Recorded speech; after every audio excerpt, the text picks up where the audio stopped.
અમદાવાદમાં તહેવારોની સિઝન શરૂ થવાની છે ત્યારે રાશનની દુકાનોમાં તેલ અને જરૂરી અનાજનો જથ્થો ન મળવાથી ગરીબ નાગરિકોને ભારે હાલાકીનો સામનો કરવો પડ્યો છે।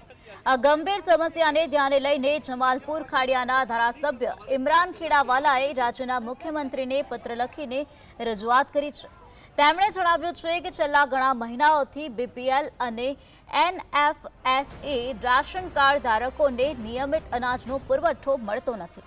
આગામી તહેવારોના સમયને ધ્યાનમાં રાખીને ગરીબ નાગરિકોને સરકારની જાહેરાત મુજબ અનાજ અને તેલનો જથ્થો ત્વરિત અને સમયસર પૂરો પાડવામાં આવે, જેથી જરૂરિયાતમંદ લોકો તહેવારોની ઉજવણી સારી રીતે કરી શકે અને તેમને કોઈ પણ પ્રકારની મુશ્કેલીનો સામનો ન કરવો પડે। સવારે 5 કલાકથી અહીંયા ઉભેલી છે। સરકારે અત્યારે જાહેરાત કરી છે કે તહેવારોની સિઝનના અંદર જે પ્રમાણે સસ્તા અનાજની દુકાનો પરથી તેલ, ખાંડ અને જે બીજી વસ્તુઓ આપવામાં આવે છે તે વહેલી તકે આપવામાં આવે।